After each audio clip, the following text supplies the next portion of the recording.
Hello, good evening. I am Jamie Buckland with the West Virginia Few Families United for Education, and I'm going to do my best to provide you with an update on all things Hope Scholarship without taking up too much of your time. So, this is going to be a lot of information that I am going to toss your way.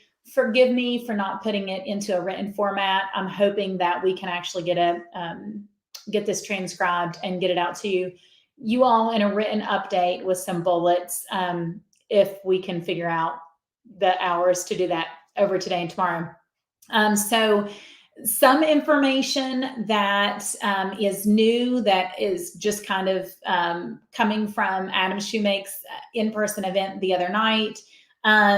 And then a lot of information that we're just banking on that has been given to us, over the last couple of months in communication. So this is, as of this evening, on Thursday evening at 4 o'clock, this is the information that we have. And so just want to kind of make sure that all of you feel like, okay, well, that was the last thing that I heard, and that's where we are. And I'm not waiting for some other type of update that I've missed along the way. Okay, so I want to start with parents, and this would be for parents of Hope Scholars. And so your child has been awarded the Hope Scholarship, and you are expecting funds to hit your child's ESA account. We were told that they should hit tomorrow for students who have their survey was completed. They've been withdrawn from public school. That withdrawal date has been confirmed. And so the prorated amount is as it needs to be for those students who were enrolled in public school or in charter school during the first semester. So if your child was awarded the Hope Scholarship, they were enrolled in public school or charter school, and they've been withdrawn, then we were told they should expect funds tomorrow. And that is if the survey has been completed and there haven't been any hiccups along the way. If your student was being homeschooled or under an individualized instructional program or enrolled in private school, again, that full amount, not a prorated amount, but the full amount, we are told, should hit your account, the student's account tomorrow. Private schools, if they're enrolled in private schools and your private school has received their link, has logged in, accepted their terms and conditions, and is signed up as a participating provider, then those schools should be at the point where they're able to enroll their students, and enrolled students should be getting an email in that email address that's set up with your portal saying confirm that enrollment in order for the school to bill that account for the tuition and fees. So if they were enrolled in private school, that should be happening. Okay. If they were enrolled in public school, prorated amount. If you've not withdrawn them yet from public school, they were awarded the Hope Scholarship, but you've not withdrawn them, please make sure that you've talked to Adam or Amy at the Hope Scholarship office. The West Virginia Few is just here to help in ways that we can help. We can't get into your portal account. There are a number of things that we can't do. I can assure you that Treasurer Riley Moore and Adam and Amy from the Hope office are working incredibly hard to make sure that all of you parents and providers have everything that you could possibly need in order to serve your students well through the implementation of this program. This is just huge. It's new. There are so many moving parts, and I just want to make sure that I am very clear that the Treasurer's Office is going above and beyond to respond to the demand for this program, as well as step up for students.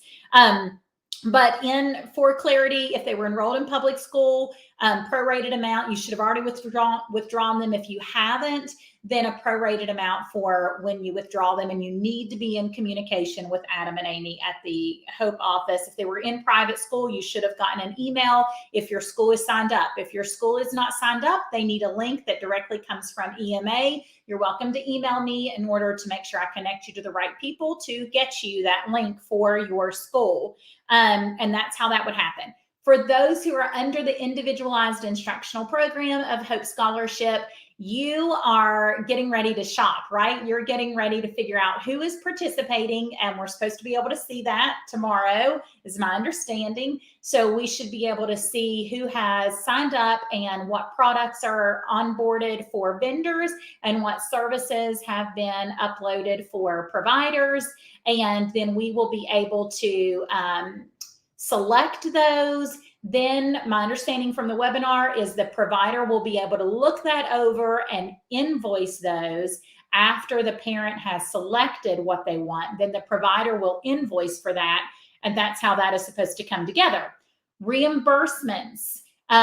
We heard from Adam's event the other night that that's all supposed to take place within the portal. We don't have any instructions on that, so kind of unsatisfying answer on that at this point, but my understanding is you should be able to submit your documentation for reimbursements within the portal. So just make sure that you have all of that documentation, whether that was for a private school's tuition or for your purchases made from August 15th to the time that the funds hit your account for educational qualified expenses. You should be able to pursue reimbursement for those. All right, eligibility.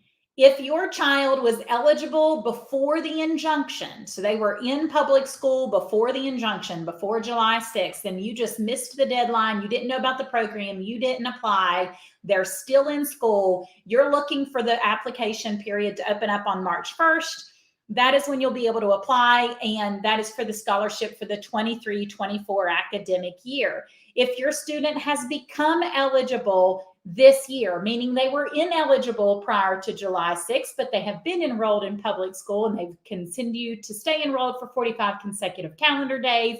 They submitted the request to apply, then they got that approved and they applied, and you're just waiting to get your approval on that.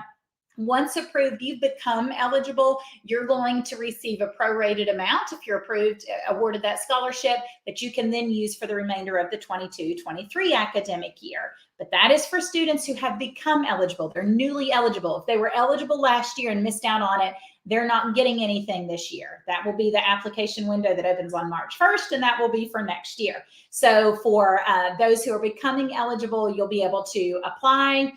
For those who are seeking eligibility, so your student is newly enrolled and you are satisfying your 45 consecutive calendar days, then the process will be once you've hit 45 days, you will submit a request to apply. They will vet it and make sure that your student has been enrolled and met that criteria. Then they will send you a link to apply, and then it will be awarded based on that eligibility requirement.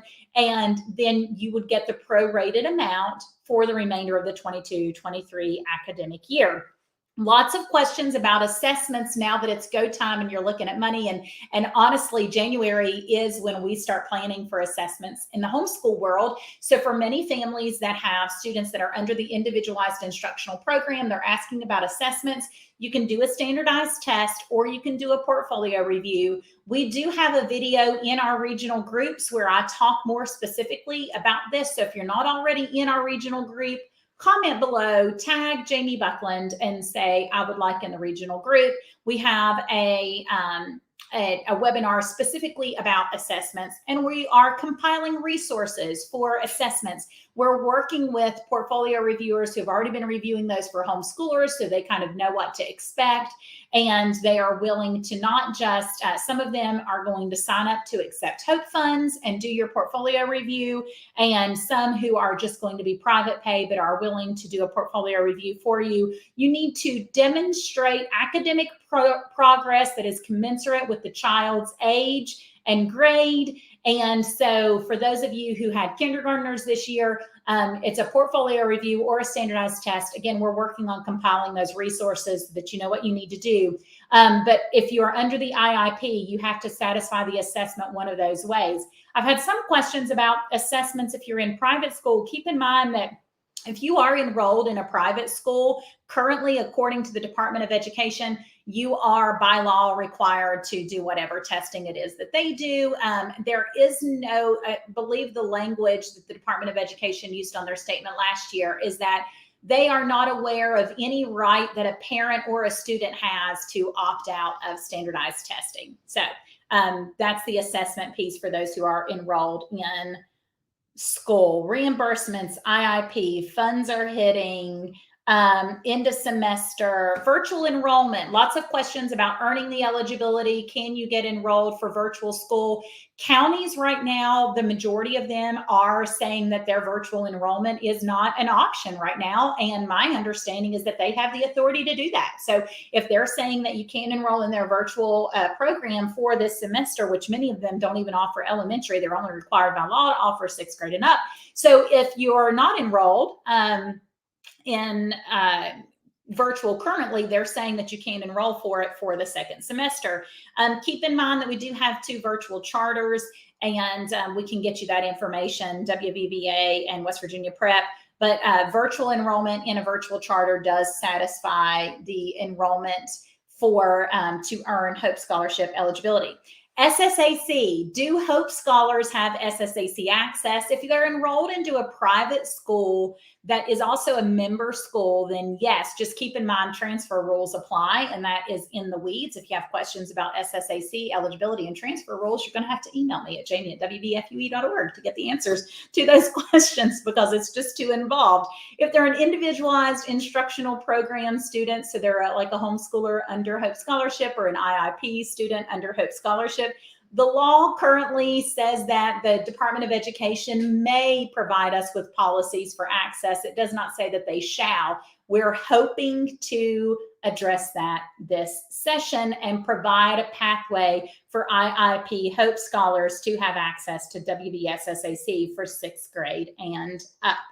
That's all I've got for parents at this point. Let me talk a little bit about providers. Providers either satisfy one of three buckets. You're either a school, meaning that you're an exemption B or K school in West Virginia. You're a non-public B or K school, not a micro school, exemption B school or exemption K school in the state of West Virginia. Or you're recognized, we do have students that live in West Virginia but attend outside of West Virginia.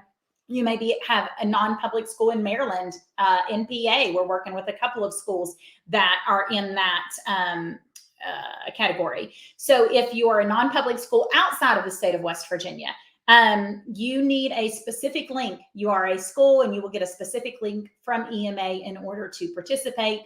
Time is not lost. You can still do that. Do not be discouraged. We can still make that happen. Service providers, if you offer a service and you charge a rate for that, there is some confusion on if you're an individual or you are a business.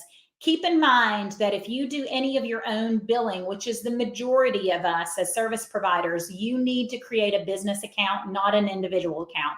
An individual would be somebody who's contracted with another entity. They don't handle any of their own billing, like they're a tutor for Sylvan Learning, I think is the example that's given.